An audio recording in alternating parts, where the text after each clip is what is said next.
যদিও বাসায় কেউ এই আত্মীয়দের চিনে না, কিন্তু আপ্যায়নে কোনো কমতি করা যাবে না, কারণ আদির করা আদেশ সবাই যেন গেস্টের সাথে ভালো আচরণ করে। আদির কথা মতো রান্নাবান্না করা হয়েছে। আদিবার অনিচ্ছা সত্ত্বেও তাকে কাজ করতে হচ্ছে। খাওয়া দাওয়া শেষে আদি সবাইকে নিয়ে বসার ঘরে বসলো। আদির বাবা মাও আছে। আদি সবার সাথে পরিচয় করে দিয়ে বলো তারা সাথে আঙ্কেলের ভালো সম্পর্ক, তিনি তাকে ছেলের মতো স্নেহ করেন। কথার মাঝখানে আদিবাকে ডাকলো। আদি কিছুটা বিরক্ত নিয়ে এগিয়ে আসলো। আদি সাইড থেকে আদিবাকে বলল, বস আদিবা। আদিবা আপত্তি করল না, এসে বসলো। আঙ্কেলের মেয়ে পছন্দ হয়েছে? এটা আদিবা, যার কথা ফোনে বলছিলাম। আদি কথায় সবাই হাঁ হয়ে তাকালো। কেউ কিছু বুঝে ওঠার আগে লোকটা বলল, তোমার পছন্দ আমার পছন্দ, তাহলে আন্টিটা পরিয়ে দাও। আদির কথা আদিবা পুরো ফ্যাকাচাকা খেলো, সাথে তার পরিবারের সবাইও। আদির বাবা বলে উঠলেন, এসবের মানে কি আদি? মানে আবার কি? আমার হাতে সময় নেই বাবা, তাই যা করার তাড়াতাড়ি করতে হবে। আমার অফিস এতদিনে লাটে উঠে গিয়েছে। আদিবার বিয়ে না হলে আমার বিয়েটাও তো হবে না, তাই না? তাই বলে এমন একজনের সাথে বিয়ে? উনি ওর বাবার বয়সী। তোমাদের মেয়েও খুব গুণবতী না? ছেলেরা পছন্দ না করে তাই এই সিদ্ধান্ত নিয়েছে। যাই হোক আঙ্কেল, আন্টিটা পরাও তো বলেই আদিবার হাত টেনে ধরল। লোকটি আদিবার হাতে আন্টি পরিয়ে দিলেন। আদিবা কিছু বলার ভাষা হারিয়ে ফেললেন। চোখ বেয়ে দুপোঁটা নোনা জল গড়িয়ে পড়ল। চোখের জল লুকাতে আদিবা ছুটে নিজের ঘরে চলে গেল। আঙ্কেলের বিয়ের তারিখ ঠিক করে জানিয়ে দিব কেমন? সামনের সপ্তাহ বিয়ে। লোকটি আদির হাতে হ্যান্ডশেক মিলিয়ে বিদায় নিলেন। লোকটি বিদায় হতে ঘরে তুমুল কালাম শুরু হলো। আদির বাবা প্রচণ্ড ক্ষেপেছেন। তুই কি শুরু করেছিস আদি? তুই যা বলবি তাই হবে? আদিবার ব্যাপারে তুই এত বড় সিদ্ধান্ত নিতে পারিস না। কেন পারি না? আমি যা করছি ওর ভালোর জন্যই করেছি। ওর ভালো তোকে বুঝতে হবে না। ও কেন এমন একটা বিয়ে করবে? কারণ ওর জন্য আমার জীবনটা আটকে আছে। আমি বেঁচে থাকতে এই বিয়ে হতে পারে না, আমি হতে দিব না। কিন্তু বাবা, কেন হতে পারে না? বিশ্বাস করো, এই বিয়ে হলে আদিবা রাজধানী হয়ে থাকবে। এটা কোনোভাবে সম্ভব না দি। কিছুতে এই বিয়ে রাজি হবে না। আমি রাজি। পিছন থেকে আদিবা শক্ত কণ্ঠে বলে উঠল। আদিবার কথা শুনে আদিসহ বাকিরা সবাই ঘুরে তাকালো। আদি বলল, কি বললি? যা শুনেছেন ঠিকই শুনেছেন। আমি এই বিয়ে করতে রাজি। যত তাড়াতাড়ি সম্ভব বিয়ের আয়োজন করুন। পৃথিবী উল্টে গেলেও আমি এই বিয়ে করব। পরে মত পাল্টাবি না তো? না, এই বন্দি খাঁচা আমার দম বন্ধ হয়ে আসছে। এবার আমি মুক্তি চাই। এবার আমি আপনাদেরও মুক্তি দেব, নিজেও মুক্তি হব। অনেক খেলেছেন আমাকে নিয়ে, আর না। এখান থেকে পড়লে মরার সম্ভাবনা নেই, বড়জোর হাত পা ভাঙতে পারে। আদির কণ্ঠে ধ্যান ভাঙল আদিবার। হকচকিয়ে তাকালো তার দিকে। এই আদি বোধ হয় আদিবার শান্তি সহ্য হয় না, তাই আদিবার কিছু না করলেও জ্বালাতে চলে আসে বারবার। এত সব কাহিনী আদিবার আর ভালো লাগে না, তাই একটু দম নিতেই ছাদে এসেছিল। আদির সেটাও সহ্য হয়নি। আদিবা গিয়ে দাঁড়ানো কয়েক মিনিটের মধ্যে সেও গিয়ে হাজির হলো। আদিবা রেলিংয়ের পাশে দাঁড়িয়ে সামনের দিকে তাকিয়ে আছে আর নিজের অবস্থার কথা ভাবছিল। হঠাৎ আদি পিছন থেকে এমন কথা বলে উঠল। আদিবা ভুরু কুঁচকে বলল, কি বললেন? বললাম সুইসাইডের চেষ্টাটা বরং বাদ দে, কারণ চেষ্টা করে লাভ নেই। আমি তোকে এত শান্তিতে মরতে দেব না। আপনার ঠিক কী কারণে মনে হলো আমি মরতে চাই? এই বিয়েতে তোর মত নেই আমি জানি। যে দেখিয়ে রাজি হয়েছিস, এখন বুঝতে পারছিস ভুল করে ফেলেছিস, কিন্তু তোর ঘাড়ের রগ দুটো তো তেরা, তাই নিজের ভুল স্বীকার করতে পারিস না। সেই জন্য এখন আত্মহত্যা করে ভুলের প্রায়শ্চিত্ত করবি, তাই তো? এত অদ্ভুত কথা আপনার মাথায় আসে কি করে কে জানে। শুনুন, না তো আমি জেদ দেখিয়ে রাজি হয়েছি, আর না তো এখানে সুইসাইড করতে এসেছি। আর আমি জীবনে যত ভুল করি না কেন কখনোই আত্মহত্যা মতো জঘন্য কাজ কখনোই করব না। আলহামদুলিল্লাহ, শুনে ভালো লাগলো। কিন্তু তুই বরাবরই ন্যাকা টাইপের মেয়ে, তাই তোর কথা কোনো ভরসা নেই। আচ্ছা, আপনি কবে আমার পিছু ছাড়বেন বলুন তো? আমি ইচ্ছে করে এসেছি নাকি? তুই অনাকাঙ্ক্ষিতভাবে মরতে গেলে আমি ফেঁসে যাব, তাই তো আসতে বাধ্য হয়েছি। ভালো করেছেন। এখন দাঁড়িয়ে দাঁড়িয়ে আকাশের তারা গুনুন আর আমাকে যেতে দিন বলে আদিবা পা বাড়ালো। আদি পিছন থেকে গম্ভীর গলায় বলে উঠল, আদিবা, সামনে শুক্রবার তোর বিয়ে, দিন ঠিক করা হয়েছে। আদির কথায় দু ঠোঁট আটকে গেল আদিবার। পিছনে ঘুরে তাকালো। আদি অন্যদিকে তাকিয়ে কথাটা বলেছে, তবে আদির মধ্যে ফাইজলামের আচরণটা আর নেই। সে যেন এক মুহূর্তে বদলে গিয়েছে। চঞ্চলতা বিলীন হয়ে মুখ কালো হয়ে এসেছে। আদি কি মন খারাপ লাগছে জানতে ইচ্ছে করলো আদিবার, কিন্তু আদি তার দিকে তাকায়নি, তাকিয়ে আছে ছাদের ওপাশটায়। আদি পাখি বলল, কীভাবে বলবে? ভাবতে ভাবতেই আদি আবারও নীরব গলায় প্রশ্ন করল, তোর কি আমাকে কিছু বলার আছে আদিবা? আদিবা উত্তর দিতে পারল না। অনেক কিছু বলতে ইচ্ছে করলেও কথাগুলো যেন কোথাও এসে আটকে যাচ্ছে, মুখ ফুটে বের হচ্ছে না কথাগুলো। আদিবা ঠায় দাঁড়িয়ে আছে। কিছু বলার নেই তাই না? কী বা বলবি? তোর তো আমার সাথে কথা বলতে ইচ্ছে করে না। আমি বেহায়ার মতো তোর পিছন পিছন ঘুরি, তোকে ডিস্টার্ব করি। যাই হোক, তুই এখন যেতে পারিস। আদিবা ফিরল না, দাঁড়িয়ে রইল। আদি বেশ কিছুক্ষণ নীরব মূর্তির মতো দাঁড়িয়ে রইল। হঠাৎ পিছনে ঘুরে আদিবাকে দাঁড়িয়ে থাকতে দেখে চেঁচিয়ে উঠল, তোকে যেতে বললাম না? গেলি না কেন? দাঁড়িয়ে দাঁড়িয়ে কি দেখছিস? আদির ধমকের ভেতরটা কেঁপে উঠল আদিবার। আমি মানে নাটক করতে খুব ভালো লাগে তাই না? তোর এই সহজ সরল চেহারার পিছনে লুকানো বিষাক্ত চেহারাটা দিন দিন আমার জীবনটা অতিষ্ঠ করে তুলছে। আমি বিষাক্ত? তোর কি মনে হয় না? জানিস আমি সবচেয়ে বেশি ঘৃণা করি কাদের?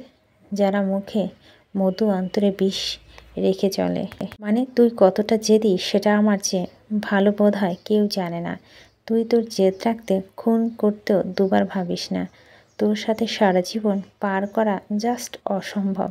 তোর সাথে থাকলে হয় তোকে খুন করতে হবে অথবা নিজেকে। আমি এতটাই, হ্যাঁ তুই এতটাই বিষাক্ত। আর আপনি কখনো আমাকে এতটুকু শান্তি দিয়েছেন? আদি আবারও চেঁচিয়ে উঠল, না দেইনি। আমি খারাপ, এই দুনিয়ায় সবচেয়ে খারাপ ছেলে আমি। আমার সাথে থাকা যায় না? তো আমাকে বাড়ি থেকে বের করে দিয়েছিলেন। আমি বের করে দিয়েছিলাম? বাধ্য করেছিলেন, আমাকে বেরিয়ে যেতে বাধ্য করেছিলেন। আমি তো দুমুখ আচরণ মেনে নিতে পারিনি, জন্য চলে গিয়েছিলাম। যাই হোক, তুই এখন এখান থেকে যা প্লিজ। আমি তো যেতেই চাই। আপনি যেতে দিচ্ছেন কোথায়? আমাকে প্লিজ আপনার ছায়া থেকে মুক্তি দিন। আদি আর কিছু না বলে এসে ঘাড় ধাক্কা দিয়ে আদিবাকে বের করে দিয়ে ছাদের দরজা লাগিয়ে দিল। আদিবার কথা বাড়ালো না, ছল ছল চোখে নেমে আসলো। আদির ব্যবহারে কষ্ট পেল আদিবা। আর যাই হোক, এটাকে ভালোবাসা বলে না। এক মুহূর্তে ভালো, পর মুহূর্তে ঘাড় ধাক্কা দিয়ে কিছুতেই ভালোবাসা হতে পারে না। আদিবা সারা রাত চোখের জলের সাথে কাটিয়ে দিল। পরের দিন সকালে খাবার টেবিলে সবাই আসলে আদি কিছুতেই আসতে চাচ্ছিল না। জুই এক প্রকার জোর করে নিয়ে এসেছে। আদিবা সবাইকে নাস্তা দেয় প্রতিদিনের মতো। আদি পাতে খাবার দিল, কিন্তু সাথে সাথে আদি উঠে গেল আর কাউকে কিছু বলার সুযোগ না দিয়ে বেরিয়ে গেল। আদিবার খারাপ লাগলো। আদির এমন ব্যবহারের কারণ খুঁজে পেল না। কি হচ্ছে এসব? আদি কেন এমন করছে আর বোধগম্য হচ্ছে না। দেখতে দেখতে সকাল ঘুরে বিকেলে আদি বাসায় ফিরল। বাসা কারোর সাথে কোনো কথা বলেনি, নিজে চলে গিয়েছে। আদি সারাদিন খায়নি। ব্যাপারটা আদিবা মানতে পারেনি। তাই আদি ঘরে যাওয়ার কিছুক্ষণ পর আদিবা প্লেটে খাবার নিয়ে আদির ঘরে গেল। আদিবাকে দেখে আদি রাগে তেতে উঠলেন। কি চাই আপনার? খাবারটা। আমি তো খাবার চাইনি। আমাকে প্লিজ রাগাবি না আদিবা। আদিবা কিছু বলতে যাবে ঠিক তখনই অরিনের গলা ভেসে আসছে, আদিবা দেখে যা, তোর জন্য কত কিছু এসেছে। আদিবা অরিনের কথায় কান দিতে চাইবে, তার আগে আদিত্য আদিবাকে নিয়ে বের হয়ে আসলো। নিচে নেমে আদিবা অবাক হলো, তার বিয়ের জন্য তথ্য এসেছে। শাড়ি থেকে শুরু করে দামি দামি অলংকার, মেকআপ সামগ্রী সব আছে। জুই, সাদিয়া, অরিন সবাই সব কিছু খুলে খুলে দেখছে। আদিবা নিজেই ও এগিয়ে গিয়ে জিনিসগুলো চোখ বুলিয়ে আদির দিকে তাকালো। আদি মুখে হতাশার হাসি টেনে বলল, বলেছিলাম না ও পরিবারে বিয়ে হলে আদিবা রাজরানী হয়ে থাকবি। আদিবা তো সব কিছু পছন্দ হয়েছে তো, বলেই আদি আবারও বের হয়ে গেল। কিন্তু এবার আর ফিরার নাম নিচ্ছে না। সন্ধ্যা গড়িয়ে রাত থেকে মধ্যরাত, আদির খোঁজ নেই। বাসায় সবাই তাতে মাথা না ঘামালো আদিবার মনের শান্তি নেই। সবাই ঘুমিয়ে গিয়েছে, তবে আদিবার চোখে ঘুম নেই। সে বসে বসে আদির জন্য অপেক্ষা করছে। ঘড়ির কাঁটায় রাত 1টা বেজেছে, কিন্তু আদির ফিরার নাম নেই দেখে আদিবা মন খচখচ করতে লাগলো। তখনই হঠাৎ হেলতে দুলতে বাসায় ঢুকলো আদিত্য। আদি ঠিকমতো দাঁড়াতে পারছে না, এখানে ওখানে ধাক্কা খেতে খেতে এগিয়ে আসছে। আদি পড়ে যাচ্ছে দেখে আদিবা দৌড়ে গিয়ে আদিকে ধরলো। আদি পিট পিট করে তাকিয়ে বলল, আদিবা ঘুম আসনি এখনো? আদিকে এই অবস্থা দেখে আদিবা রাগ হচ্ছে নাকি খারাপ লাগছে নিজেই বুঝতে পারল না, কিন্তু ঘৃণাভর্তি অনুভূতি নিয়ে বলে উঠল, আপনি মদ খাইয়েছেন? লজ্জা করল না এমন একটা কাণ্ড ঘটাতে? আদি ঢলতে ঢলতে আদিবাকে নিচের থেকে সরিয়ে দিয়ে চেঁচিয়ে উঠল, না, লজ্জা করছে না, আমার লজ্জা করছে না। আমি আর এইসব নিতে পারছি না। আমি তোকে ভুলতে চাই, আমি বাঁচতে চাই। আদিবা, আমাকে তুই তোর মায়াজাল থেকে মুক্তি দে। প্লিজ, আমাকে নিয়ে আর খেলিস না। আমি কখনো আপনার কথায় অবাধ্য হইনি, হতে পারিনি। আপনি সবসময় যা চেয়েছেন আমার সাথে তাই করেছেন, তবুও আমি বিষাক্ত। আমি আপনাকে কষ্ট দিচ্ছি, আপনাকে নিয়ে খেলেছি। শুনেছি মাতাল অবস্থায় সবাই নাকি সত্য বলে। আপনি সত্যি আমাকে মন থেকে চান না জন্যই এগুলো বলছেন। ঠিক আছে, আমি যেহেতু আপনার কষ্টের কারণ, তখন আমি এবার সত্যি আপনাকে ছেড়ে চলে যাব। আমি আর আপনার কষ্টের কারণ হতে চাই না। আদিবা কি বলছে আদি কানে পৌঁছায়নি, সে নেশার বুঁদ হয়ে আছে। আদিবা আদিকে কোনো রকম ঘরে নিয়ে গিয়ে শুয়ে দিয়ে নিজের ঘরে ফিরে আসলো। কেটেছে দিন। আদিবার সাথে আদির কথা বলা বন্ধ করে দিয়েছে। আজকাল তেমন জ্বালায় না আদিবাকে। বেশিরভাগ সময় বাসায় বাইরে থাকে, সকালবেলা বেরিয়ে যায় আর রাতে ফিরে। বাসায় তেমন থাকে না। আদিবাকে সে মোটামুটি এড়িয়ে যাচ্ছে। আদিবা নিজেকেও আদির কাছ থেকে গুটিয়ে নিয়েছে। দেখতে দেখতে বিয়ের দিন এগিয়ে আসছে। বাসার সবাই এই বিয়ে নিয়ে কিঞ্চিত চিন্তিত। আর 2 দিন পর বিয়ে। আদি নিজের হাতে সব জোগাড় করছে। এইসবের মাঝে জুই আর সাদিয়া কিছুতেই সুখী হতে পারছে না। বাসায় গায়ে হলুদের আয়োজন করা দেখে সাদিয়া চুপ থাকতে পারল না। সে সুযোগ বুঝে মায়ের ঘরে গেল, আর জুই গেল আদিবার ঘরে। ঘর ঢুকে সাদিয়াকে দরজা বন্ধ করতে দেখে শাহানা বেগম ভুরু কুঁচকালো। কিছু বলবি? মা, তুমি কিছু বলছো না কেন? আদিবাবু সত্যি এমন একজনকে বিয়ে করবে? এখানে আমার কি বলার আছে? আদি যা ভালো বোঝে তাই করবে। মা হিসেবে তোমার কোনো দায় নেই? এমনভাবে কথা বলছিস যেন আদিবাকে হাত পা বেঁধে জলে ফেলে দেওয়া হচ্ছে। এটাকে জলে ফেলে দেওয়া বলে না। এত বয়স্ক একজনের সাথে বিয়ে। পুরুষ মানুষের আবার বয়স কিসের? মেয়েরা 20তেই বুড়ি। দেখবি বিয়ের পর ঠিক মানিয়ে নিয়েছে। তাছাড়া দেখিস পাত্র বাড়ি থেকে কত কত গহনা পাঠিয়েছে। আদি নিজেও তো তোকে এত গহনা দিতে পারবে না। মা, চুপ করবে তুমি? তোমার কি মনে হয় ভাইয়া এমন জঘন্য একটা অন্যায় করার পর আমি ওনাকে বিয়ে করব? চুপ, একদম চুপ। বিয়ে করবি না এ কথা যদি আর একবার মুখে এনেছিস তো তোকে আমি আদির মতো ছেলে লাখে একটা মিলে। মা, তুমি কি মানুষ? সেই ছোটবেলা থেকে আপুর সাথে অন্যায় করে আসছো, আজও নিজেকে বদলাতে পারলে না।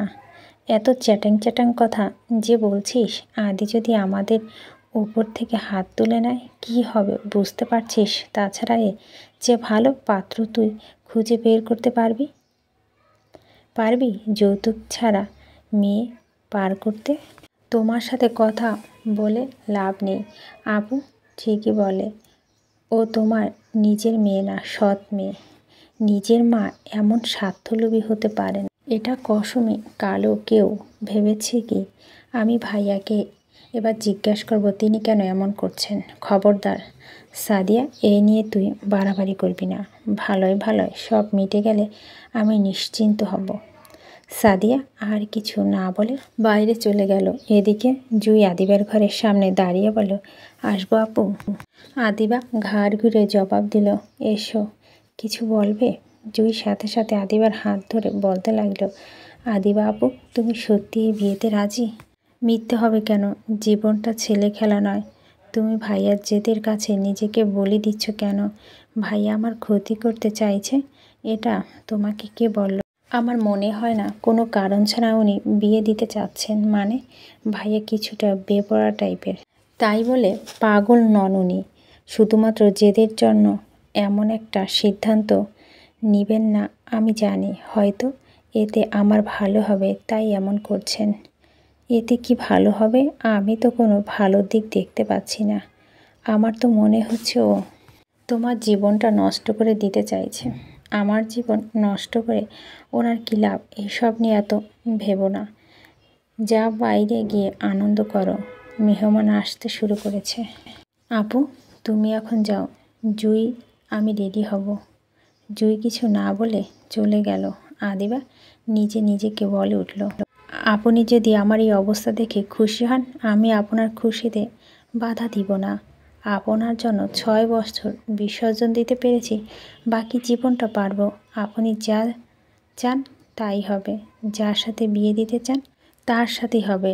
বাবার বয়সী একজনের সাথে বিয়ে দিয়ে আপনি যদি খুশি হতে পারেন, তাহলে আমিও পারবো মেনে নিতে। আমার যত কষ্টই হোক না, আমি মেনে নিব। বাসায় প্যান্ডেলের সব কাজ শেষে আদি সন্ধ্যার দিকে বাসায় ফিরে অরিনকে ডাকলো। ভাইয়া ডাকছিলে? গায়ে হলুদের তত্ত্ব এসেছে, নিয়ে যা, আদিবার ঘরে নিয়ে আয়। অরিন বাধ্য হয়ে জিনিসপত্রগুলো আদিবার ঘরে রেখে আসলো। বেশ কিছুক্ষণ পর আদিবা নিচে আসছে না দেখে আদি নিজেই গেল আদিবার ঘরে। গিয়ে সরাসরি ঘরে ঢুকলো না, দরজায় কড়া নেড়ে বলল, আসতে পারি? আদি কণ্ঠ শুনে ভিতরটা ধপ করে উঠে। আজ 6 দিন পর আদিবার ঘরে এসেছে। আদিবা নিজেই অজান্তে ব্যস্ত গলায় বলল, আসুন। আদিবার দুর্বিশ্বাস। আদি বলল, তুই এই বিয়ে করিস না। কিন্তু আদি ঘরে ঢুকতেই আদিবা অবাক নয়নে তাকালো। দুঃসাদা শরীরে হলুদ পাঞ্জাবি যেন আদির সৌন্দর্যকে বহুগুণ বাড়িয়ে দিয়েছে। আদিকে এই সাজে দেখে ভিতরটা কেন যেন কেঁপে উঠল। আদিবা এই প্রথমবারে মনে হলো ভিতরটা যেন শূন্য হয়ে আসছে। কিছুক্ষণ আগে পর্যন্ত আদিকে ছেড়ে যাওয়া সংখ্যা কাজ করছিল না। মনে হচ্ছিল সে এসে বলবে এই বিয়ে হবে না, কিন্তু এখন মনে হচ্ছে আদি সত্যি এই বিয়ের ব্যাপারে সিরিয়াস। আদিবার মানতে কষ্ট হচ্ছে, আজ থেকে আদি নামক ব্যক্তিটির ওপর থেকে তার অধিকার পুরোপুরি মুছে যাবে। আদিবা চুপ করে দাঁড়িয়ে আছে দেখে আদি বলল, রেডি হোসনি যে? মনের মাঝে আকাশ ভীষণতা চাপা দিয়ে আদিবা জবাব দিল, এই তো হব। তাড়াতাড়ি কর। ওই বাসা থেকে লোকজন চলে এসেছে, সবাই অপেক্ষা করছে, একটু তাড়াতাড়ি গেলে ভালো হয়।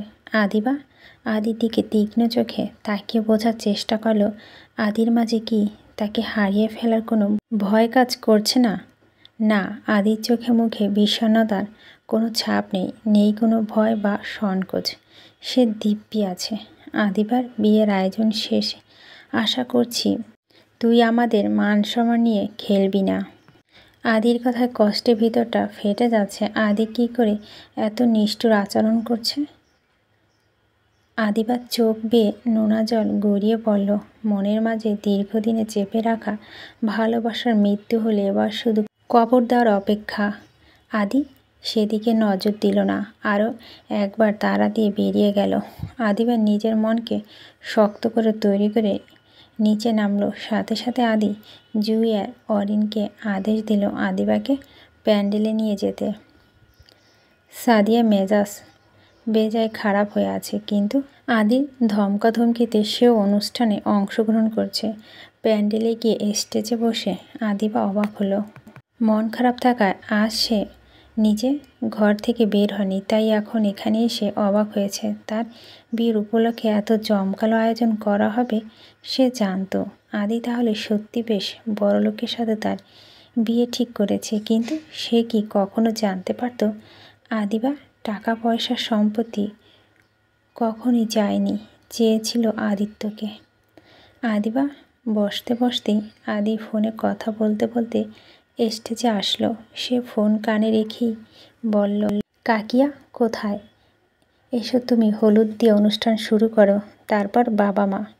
আদি আজ বিশাল ব্যস্ত, এদিকে ওদিকে ছুটে বেড়াচ্ছে।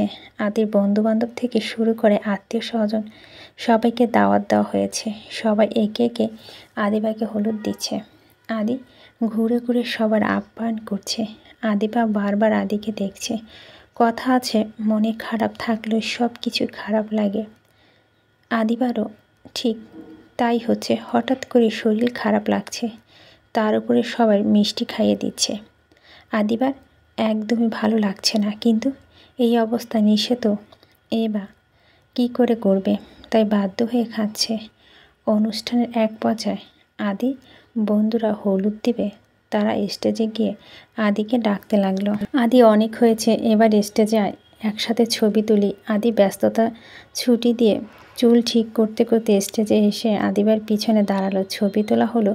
ছবি তোলা শেষে আদি বন্ধু ফয়সাল বলে উঠল, আদিবাকে একটু হলুদ দিয়ে দে। আদি হেসে উঠল, ধুর শালা, কি বলিস, আমি হলুদ দিব কি করে? অ্যাটলিস্ট একটু মিষ্টি মুখ করিয়ে দে। তা দেওয়া যায়, এই আদিবা হাঁ করত বলেই আদি আদিবার মুখে মিষ্টি দিয়ে দিল। আদিবা গা গুলিয়ে উঠল।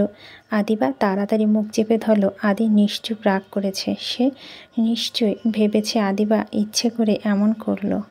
আদিবা ভীতু চোখে আদির দিকে তাকালো। আদি তাকে অবাক করে দিয়ে বলল, বমি পাচ্ছে। আদিবা উত্তর দেওয়া ভাষা খুঁজে পেল না। নিজের উপরে নিজেকেই রাগ হলো। এখনই গা গুলিয়ে উঠতে হলো। তার সাথে সব সময় এমন কেন হয়? আশ্চর্য, এভাবেই মুখ চেপে রেখেছিস কেন? আদিবা মুখ খুলে কিছু বলতে চাইল, কিন্তু পারল না মুখ খুলতে। ভাইয়া, ইয়া। আদি তাড়াতাড়ি আদিবাকে টেনে সাইডে নিয়ে গেল। আদিবা বসে বসে বমি করছে। আদি দাঁড়িয়ে দাঁড়িয়ে পাহারা দিচ্ছে। আদিবা উঠে দাঁড়িয়ে ভীত কণ্ঠে বলল, আমি ইচ্ছে করে করিনি, আমি এমন করতে চাইনি ভাইয়া, প্লিজ মারবেন না আমাকে। কি তোর মাথা মোটা মনে হয়? ইচ্ছে করে কেউ কিভাবে বমি করতে পারে? আদির কথা আদিবা রীতিমতো অবাক হলো। এমন একটা ঘটনার পরও আদি রাগ না করে ঠান্ডা মাথায় কথা বলছে, কি করে সম্ভব? আদি এত বুঝদার কবে হলো? আদিবার মাথায় ঢুকলো না। আদি এক বোতল পানি এগিয়ে দিয়ে বলল, একা একা যেতে পারবি নাকি ঘরে দিয়ে আসতে হবে? আদিবা উত্তর দিল না। আদি কিছু না বলে আদিবাকে কোলে তুলে নিল আর সবার সামনে দিয়ে নিয়ে গেল। আদির আচরণ আদিবা অবাক হলো। এই প্রথমবার আদিবা অসুস্থ হওয়ার পর আদি তাকে না মেরে কেয়ার করছে। আদিবা মনে মনে শান্তি পেল। ইচ্ছে হলো আদিকে বলতে সে সারা জীবন তার সাথে থাকতে চায়, কিন্তু আদিবার সে আশা জল ঢেলে দিল আদি। সে আদিবাকে নিয়ে গেল সোজা ওয়াশরুমে, ঢুকে গেল আর আদিবাকে কোল থেকে নামিয়ে দিয়ে নিজে বের হয়ে বাইরে থেকে দরজা বন্ধ করে দিল। আদিবা আবারও এক দফায় অবাক হয়ে বলল, ভাইয়া কি করছেন?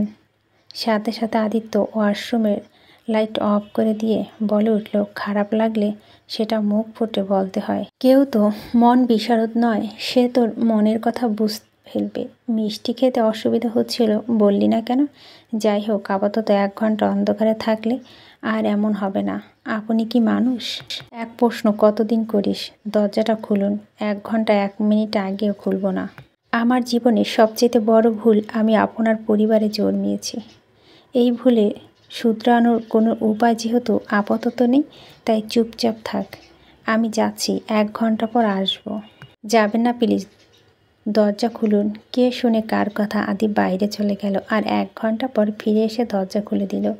আদিবার নাক মুখ লাল হয়ে গিয়েছে, রাগে ফুঁসতে ফুঁসতে করছে। আদি দরজা খুলে দিয়ে বলল, উঠুন, উঠে নিজের ঘরে যান। আদিবা উঠে বলল, ভেবেছিলাম বিয়ে করে চলে যাব, আপনাকে মুক্তি দিয়ে দেব, কিন্তু না। কার জন্য এত বড় স্যাক্রিফাইস করব? শোনেন, আমি এই বিয়ে করব না। আপনার মতো অমানুষের জন্য আমার জীবনটা বিসর্জন দিব না। আদিবার কথাটা শেষ করতেই আদি তার গাল চেপে ধরে বলে উঠল, এই বিয়েতে যদি তুই কোনো গন্ডগোল করিস, তোর কপালে যে কি আছে? কি করবেন আপনি? আমি আপনাকে ভয় পাই না, বুঝেছেন? আমি বিয়ে করব না মানে করব না। যদি তোকে মেরে লাশ বানিয়ে বিয়ে দিতে হয় তাই দেব, তবুও কাল তোর বিয়ে হবে বলে আদিবাকে ধাক্কা দিয়ে ঘর থেকে বের করে দিল। পরদিন যথারীতি বিয়ের আয়োজন করা হয়েছে, কিন্তু আদিবা বেঁকে বসেছে। সে বিয়ে করবে না, কিছুতেই বিয়ে করবে না। সে বাসা ছেড়ে চলে যাবে। এই বিয়ে আদিবা ঘরে সভা বসেছে। আদি তো রেগে আগুন। কাকিয়া বরপক্ষ নিচে বসে আছে, তুমি তোমার মেয়েকে বোঝাও, আমি কিন্তু আর সহ্য করব না। আপনাকে সহ্য করতে কে বলেছে? আমি বলেছি তো বিয়ে করব না।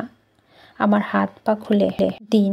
কোন অধিকারে আমাকে বেঁধে রেখেছেন? আমি কি কয়েদি? খুলুন বলছি, আমি এখান থেকে চলে যাব। আদিবা কথা শুনে আদি তেড়ে আসলো। সাথে সাথে আবিদা ভয় পেয়ে পিছনে সরে গেল।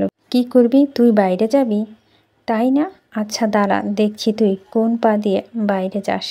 বলেই আদি আশেপাশে কিছু খোঁজে আদিবাকে মারার জন্য। ঠিক তখন আদির বাবা শক্তকণ্ঠ বললেন, থামো আদি, তোমার আর ছোট নেই যে যেভাবে মারামারি কাটাকাটি করবে। আদিবার বিয়ে ঠিক করার আগে তোমাকে বারবার প্রশ্ন করেছিলাম তুমি বিয়েতে রাজি কিনা। তুমি সবসময় উত্তর দিয়েছো তুমি রাজি। তাহলে এখন এমন করার মানে কি? তুই আমাদের মান সম্মান নিয়ে খেলতে পারিস না। আহমেদ সাহেবের কথায় সুর মিলালেন আদির মা ও ভাইজান। ঠিকই বলেছে, সব আত্মীয় স্বজন চলে এসেছে। এখন কোন মুখে বিয়ে ভেঙে দিব? তার মানে তোমরা সবাই চাও এই বিয়েটা হোক। আমার চেয়ে তোমাদের কাছে সম্মান দাম বেশি। আদিবা একরাশ অভিমান নিয়ে বলল, বেশ, সবাই যখন চাও তখন এই বিয়ে হবে। আদিবা সেজেগুজে বিয়ে আসরে গিয়ে উপস্থিত হলো। বিয়ে পড়ানো শুরু হলো। কাজী সাহেব রেজিস্ট্রি পেপার এগিয়ে দিয়ে বলল, মা, আপনি বিয়েতে রাজি থাকলে সাইন করে দিন। আবিদা পেপারটা হাতে নিয়ে ছলছল চোখে আদির দিকে তাকালো। কি করে পারল এতটা স্বার্থপর হতে? আমি আপনাকে সবার কাছে এতটা বোঝা? বেশ, দিলাম সবার ইচ্ছে পূরণ করে। আজ যে বের হয়ে যাব, আর কোনো দিন এই বাড়ির চৌকাঠ বাড়াবো না। মনে মনে ভেবে সাইন করে দিল আদিবা। সাথে সাথেই আদি পেপারটা নিয়ে নিল আর নিজেও সাইন করে দিল। আদিবা অবাক হয়ে তাকালো। সাথে সাথে আদি বলে উঠল, ফাইনাল, তুই আমার লিগ্যাল ওয়াইফ হলি। আদির কথা সবাই চরমভাবে অবাক হলো। আদিবা হতভম্ব হয়ে বলে উঠল, মানে? আদি হাহা করে হেসে উঠল। কি ভেবেছিলি এত সহজে আমি তোকে মুক্তি দিয়ে দিব? তিলে তিলে আমাকে যে কষ্ট দিয়েছিস তার শোধ তুলব না। আজ থেকে দেখব তুই কি করে আমার হাত থেকে রেহাই পাস। একটা কথা কান খুলে শুনে রাখ, দরকার হলে আমি তোকে রেখে আরও 3টে বিয়ে করব, তবুও তোকে ডিভোর্স দেব না। আদির কথায় আহমেদ সাহেব রেগে গেলেন। ধমক দিয়ে বলেন, এইসব কী ধরনের তামাশা আদিত্য? তামাশা হতে যাবে কেন? উনি মানে আঙ্কেল, আমার ফোস্টার ফাদার। মানে বাসা থেকে বের হয়ে যাওয়ার পর আঙ্কেল আন্টি আমাকে দত্তক নিয়েছিল। কেন নিয়েছিল সেটা লম্বা ইতিহাস, এখন বলার সময় নেই। ওনারা আমাকে বিদেশে নিয়ে গিয়েছিল। যেই দিন থেকে বিদেশে গিয়েছি সেই দিন থেকে আমার লক্ষ্য ছিল দেশে ফিরে আমি আমার প্রতিশোধ নেব। এই মেয়েটা আমাকে অনেক জ্বালিয়েছে, এবার আমার পালা। আমি এবার ওকে দেখে নিব। হুজুর, রেজিস্ট্রি তো হয়ে গেল, এবার ধর্মীয় মতো বিয়ে পড়ান। আদিবার আগে কটমটো করে বলে উঠল, আপনার মনে হয় আমি আপনাকে বিয়ে করব? না তো, মনে হয় না, একেবারে মনে হয় না। তুই স্বেচ্ছায় আমাকে বিয়ে করবি না সেটা আমি জানতাম, আর জানতাম বলেই এত নাটক করতে হলো। হ্যাঁ, চাইলে জোর করে তোকে বিয়ে করতে পারতাম, কিন্তু তোকে আমার সাথে নিয়ে যাওয়ার জন্য ক্লিয়ার নির্ভেজাল বিয়ের ভিডিও আর ছবি দরকার ছিল। জোর জবরদস্তি করে বিয়ে করলে এজেন্সিতে বিয়েটা বৈধ হিসাবে বিবেচনা হয় না। তাই তোকে নিয়ে গেলেও তুই সিটিজেনশিপ পেতি না। কিন্তু আমি তো তোকে আজীবন আমার সাথে রাখবো আর তিলে তিলে কষ্ট দেব নিজের লক্ষ্য পূরণ করার জন্য। ভিডিওটা যেন এতক্ষণ তোর ন্যাকামি সহ্য করেছি, এখন তুই আমার লিগ্যাল ওয়াইফ। আমি চাইলেও যে কোনো জায়গায় তোকে নিয়ে যেতে পারি, কারোর সাধ্য নেই আমাকে আটকানোর। আমি নিজেই সম্মতিতে বিয়ে করিনি, তোর সম্মতি ধারেকে ইচ্ছে হোক বা অনিচ্ছা লক্ষ্মী মেয়ের মতো সাইন করছিস, এটাই যথেষ্ট। তবে চিন্তা করিস না, তুই এখন নিজের সম্মতিতে কবুল বলে বিয়ে করবি। আর আজ রাতের ফ্লাইটে আমরা চলে যাব। সেদিন তোকে রেজিস্ট্রি অফিসে যাইনি, পাসপোর্ট ফেস্টিভ্যালের জন্য পাসপোর্ট অফিসে নিয়ে গিয়েছিলাম। আর আরও কিছুদিন আগে, মানে যেদিন আইডি কার্ড নিয়েছিলাম সেই দিনই তোর পাসপোর্টের অ্যাপ্লাই করেছিলাম। পাসপোর্ট ভিসা সবই কমপ্লিট হতে একটু সময় লেগে গেল, তা না হলে অনেক আগেই তোকে তুলে নিয়ে যেতাম। যাই হোক, এখন তো সব কাগজপত্র রেডি, এবার শুধু যাওয়ার পালা। আপাতত ট্যুরিস্ট ভিসায় যাবি, যাওয়ার পর বিয়ের ডকুমেন্ট জমা দিয়ে পার্মানেন্ট করে নিব। সেগুলোতে বালি, আমি আপনার সাথে কোথাও যাব না, আর ধর্মমতে বিয়েও করব না, বুঝেছেন? করিস না, কে বলেছে করতে? আমার কোনো অসুবিধা নেই রে, তুই তো আমায় চিনিস। বিয়ের আগে আমি যা যা করতে পারি, আর লিগ্যাল একটা সার্টিফিকেট থাকার পর কি করব আশা করি নতুন করে জানাতে হবে না। এখন তুই ভেবে দেখ, কালিমা পড়ে বৈধ সম্পর্ক জড়াবি? আমি তো এক চুল পরিমাণও ছাড় দিব না। বইয়ের কাছ থেকে যা যা আদায় করার সব আদায় করে নেব, সে বিয়ে হোক আর নাই হোক। আশা করি তুই নিশ্চয় চাইবি না তোর বাচ্চা অবৈধ সম্পর্কে ফসল হিসেবে পৃথিবীতে আসুক, তাই না? তুই সিদ্ধান্ত নিতে থাক, কবুল বলবি কি বলবি না। রাত 9টা পর্যন্ত টাইম আছে তোর হাতে। 9টা ফ্লাইটে চলে যাবি। সারা জীবনের জন্য এ দেশে ছেড়ে, পরিবার ছেড়ে শেষ সময়টুকু সবার সাথে আনন্দ কাটাবি, নাকি আমার সাথে তর্ক করে সেটা তোর সিদ্ধান্ত। আমি আপনার সাথে কোথাও যাব না, আপনার যা ইচ্ছে আপনি তাই করতে পারেন। বাবা, চাচা চাচি তোমরা কেউ কিছু বললে না? আদিবা, কথা আহমেদ সাহেব বললেন। আদি, তুই বাড়াবাড়ি করছিস, সব কিছু একটা লিমিট থাকে, তোর যা ইচ্ছে করতে পারিস না। ঠিক তো বাবা, এমন করিস না। আদিবা যদি অন্যায় করে তাকে ক্ষমা করে দে, ওর হয়ে আমি তোর কাছে ক্ষমা চাইছি। আদি মনোযোগ দিয়ে আদিবার মায়ের কথা শুনছিল। কথা শেষ হলে শান্ত গলায় বলল, আমার বউকে আমি কোথায় নিয়ে যাব তার সিদ্ধান্ত অন্য কেউ দিতে পারবে না কাকিয়া। কারো সম্মতি বা দ্বিমতে কিছু যায় আসে না। তোমার মেয়ের বিয়ে হয়ে গিয়েছে, এখন তার উপর তোমার কোনো অধিকার নেই। আদি, তুই মিথ্যা বলে সই করিয়েছিস, এই বিয়ে কোনো ভিত্তি নেই। তুই অন্যায় করেছিস, তাই নাকি? তাহলে সেটা প্রমাণ করো, যাও পুলিশ কেস করো। আদিবা, তুই কি দাঁড়িয়ে দাঁড়িয়ে দেখবি? ঝটপট কবুল বলে নিজের স্বামীকে মেনে নে, তাহলেই তো সব মিটে যায়। শুধু শুধু আমাকে রাগাস না। শেষবারের মতো জিজ্ঞেস করছি, তুই কি বিয়েটা করবি কি না? যদিও আদিবা বিয়েতে রাজি ছিল না, কিন্তু আদির পীড়াপিড়িতে বিয়ে করতে বাধ্য হলো। দেখতে দেখতে রাত ঘনিয়ে এসেছে। আদি রেডি হচ্ছে। মা, কিছু একটা করো প্লিজ, ভাইয়াকে তো চিনো, উনি আমাকে। আদিবার কথা শেষ হওয়ার আগে পিছন থেকে আদি বলে উঠল, অনেক ভালোবাসবে ভাইয়া, তোকে অনেক ভালোবাসবে, তবে ভাইয়া নয়, শব্দটা বর হবে। আদির গলা শুনে পিছনে ঘুরে তাকালো আদিবা। সে একদম রেডি। এগিয়ে এসে বলল, চল আদিবা, সময় হয়ে গিয়েছে। আমি যাব না। সেই এক গান, কখন থেকে একই কথা বলে যাচ্ছিস? তোর কি মনে হয় আমার সিদ্ধান্ত বদলাবে? 2 মিনিট সময় দিচ্ছি, চেঞ্জ করে বেড ড্রেস, এত জার্নি করতে পারবি না। আদিবা যাবে না মানে যাবেই না, কিন্তু আদির তেরা কম না। আদিবাকে এক প্রকার টেনে হিঁচড়ে নিয়ে যাচ্ছে। বাসায় সবাই বাধা দিল, আদি শোনেনি। বলেছে আপত্তি থাকলে যেন পুলিশ ফাইল করে, যার সিদ্ধান্ত নেওয়ার কোর্ট নেবে।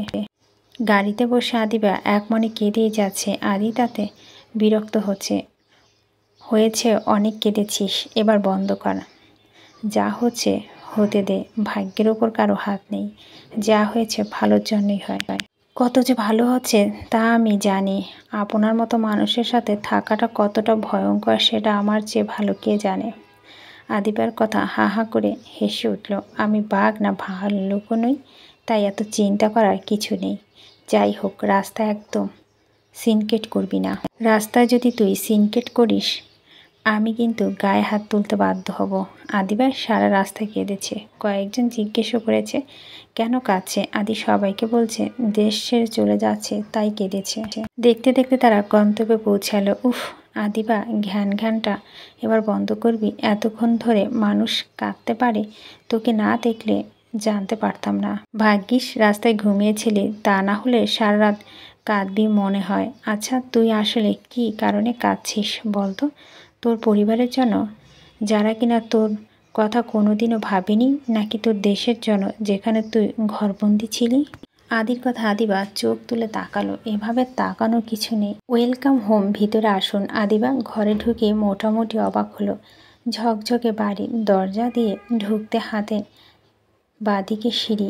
আদি তরতর করে উপরে উঠে যাচ্ছে। আদিবা তার পিছু নিয়েছে। আদি গিয়ে ঘরে দরজা খুলে দিল। ধূসর রং এক ঘরটা, এক পাশে বিশাল কাচের জানালা, তার দিকে পাশের বিছানার মাথা দিতে দেয়ালে বড় করে টানানো আদিবার ছবি। ছবিটা দেখে আদিবা চোখ শুরু করে সন্দেহর চোখে তাকালো আদির দিকে।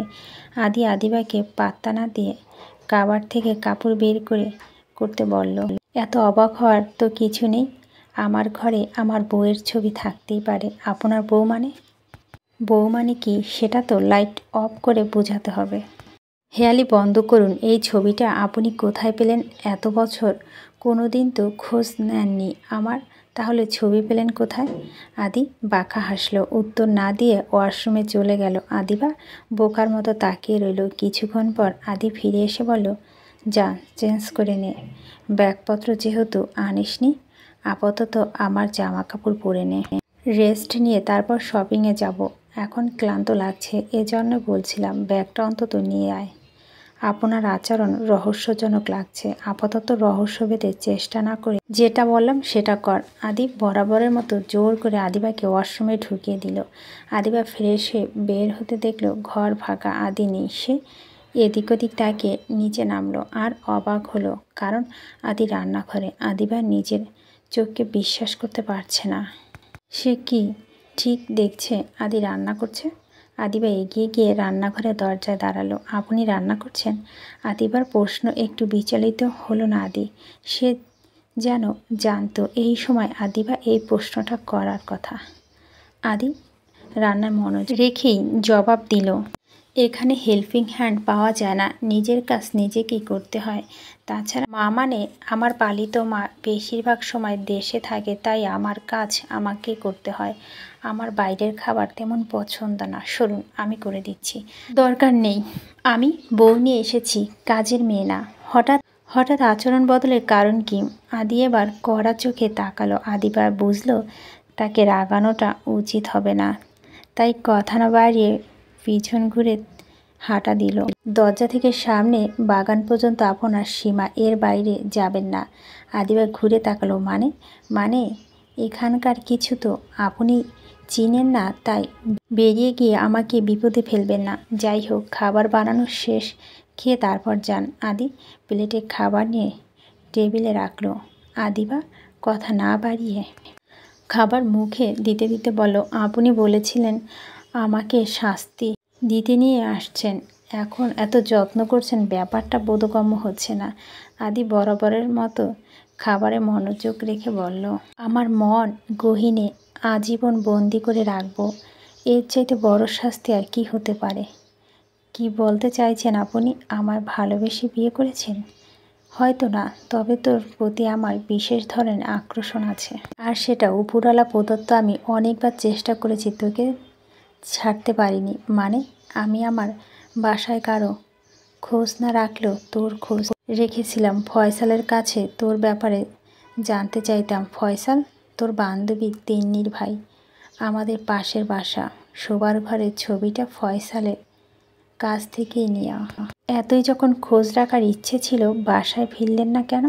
আমি খোঁজ রাখতে চাইনি, কিন্তু নিজেকে আটকাতে পারলাম না। তাই মাঝে মাঝে খোঁজ নিতাম, চেষ্টা করতাম তোকে ভোলার। তাই বাসার সাথে যোগাযোগ রাখিনি, এমনকি তিন্নিকেও সরাসরি কোনোদিন জিজ্ঞাসা করিনি। যদিও তোকে বলে দেয় আমি তোর খোঁজ রাখা ইচ্ছা খোঁজ রাখিনি। কেমন আছিস, কি করছিস, টুকটাক খোঁজ নিতাম। কেন নিতাম এই উত্তরটা আমি নিজেও মিলাতে পারিনি। আপনি কি জানেন আপনি একজন সাইকোপ্যাথ? হয়তো, তা না হলে কি একটা মেয়ের জন্য নিজের পরিবার ছেড়ে দিতে পারতাম? আসলে আমি তোকে অন্য কারোর পাশে মানতে পারতাম না, তাই সরে এসেছিলাম, কিন্তু পুরোপুরি ছাড়তে পারিনি, তাই খোঁজ নিতাম। তা কি খোঁজ রেখেছেন আমার? ফয়সাল ছেড়ে মানুষ, তার উপরে তোর সাথে তেমন পরিচয় নেই, তাই এত খোঁজ তো জানতাম না। টুকটাক তিনি কাছ থেকে যতটা শুনতো সেটাই বলতো। আমি জানতাম তুই লিওনকে ভালোবাসিস, তাই তোকে ঘৃণা করতাম। এখন তো সত্যটা জানেন, তাহলে এখন ঘৃণা করেন কেন? ঘৃণা করলে বিয়ে করতাম না, তবে একজন আমায় ভালোবাসে না, আমাকে বিয়ে করতে চায় না, যেন তাকে জোর করে নাটক করে বিয়ে করাটা সত্যি লজ্জাজনক। কিন্তু আমার কাছে আর কোনো অপশন নেই, আমি তোকে ছাড়া থাকতে পারবো না। আপনি? আমার খাওয়া শেষ, একটু বাইরে যাব, আশা করছি দিনের বেলায় একা থাকতে ভয় পাবি না। আদি উঠে যেতে যেতে বলল, চুলটা মোছা হয়নি, পানি পড়ছে, ভালো করে মুছে নিস, না হলে ঠান্ডা লেগে যাবে।